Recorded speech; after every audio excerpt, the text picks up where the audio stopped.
All right. Hello, everyone, and welcome back. And today we are going to talk about dash cams for riders, the silent witness that wins cases. Welcome to Mototalks with Mitch Mel, brought to you by Proner & Proner, a law firm with a global presence and expertise that feels local and personal. I'm your host and fellow rider, Mel McCoyup. We'll be sitting down with a personal injury expert and writer, Mr. Mitch Proner, a lawyer with over 30 years of experience and over 40 years of writing experience to answer your questions and share insights you'll find useful in the personal injury world. Now, before we get started, remember all consultations are free and confidential. Reach us at any time at 1-800-321-1234. How are you doing, Mitch? I'm doing well. Thanks. Excellent. Excited for another interesting program, and it's kind of getting to be the end of the riding season. I used to ride year round. I don't, but hopefully do some riding this weekend. Looking forward to that. Yeah, me too. It's gonna be a little cold, but hopefully not too bad. So bikes run better when it's cold. You like? What'd you say? Bikes like it better? The bikes run better when it's cold. At least my bike does. Yeah, same with Ducatis. Wait, is yours air cooled or liquid cooled? Air cooled, yeah. Oh yeah, mine too. Oh yeah, definitely like it better when it's cold. So yeah, let's dive into this with technology now. So yeah, how do dash cams for riders? I mean, how can they really help you with the case? So it's interesting. I've had GoPros that my clients have worn that help me. And I've also had dash cams that other vehicles have had that we were able to get that helped me. Yeah. Sometimes somebody's behind the incident and they're nice enough to tell my client, I got it all on my dash cam. And typically, though, the cases where they're most helpful, I have found is a lot of times the police report doesn't get it right. They take statements from two sides at the accident scene, and it's a he said, she said situation, and you can't really prove the other side's at fault.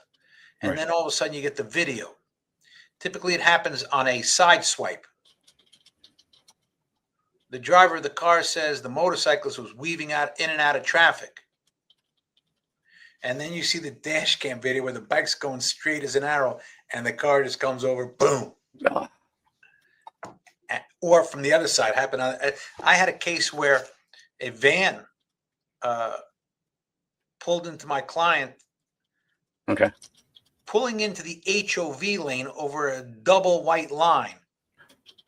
Oh. And the motorcycle was in the HOV lane. Right. And motorcycles are allowed to be in the HOV. And HOV stands for high occupancy vehicle. But when the lanes were first created, ABATE of New York, which is American Bikers Aiming Towards Education, which I happen to have been awarded a lifetime membership of that organization for my work legally and legislatively on behalf of motorcyclists.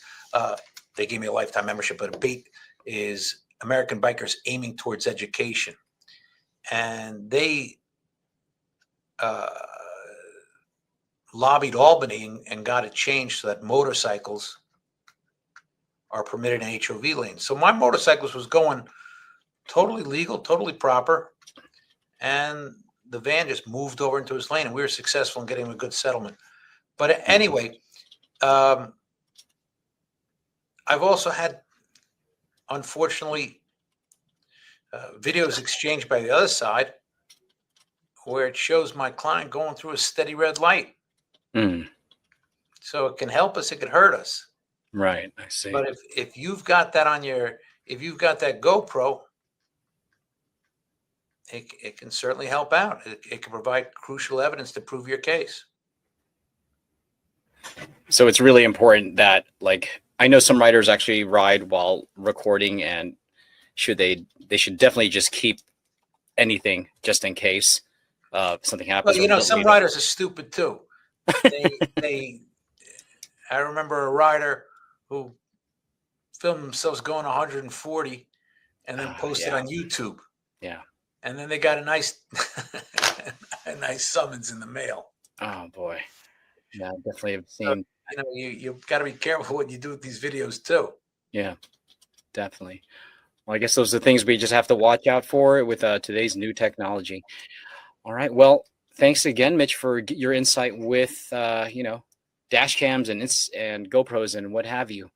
Well, there you have it, folks. Straight from the expert himself, Mitch Broner.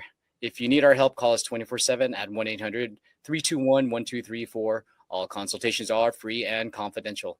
That wraps it up for now. Thank you for tuning in, whether it's on our podcast or video broadcast. We really do appreciate it. And if you haven't done it yet, please follow us on Instagram, TikTok, Facebook, and YouTube. Like, share, and please subscribe to get the latest updates. Now, before we go, Mitch, is there anything else you want to add?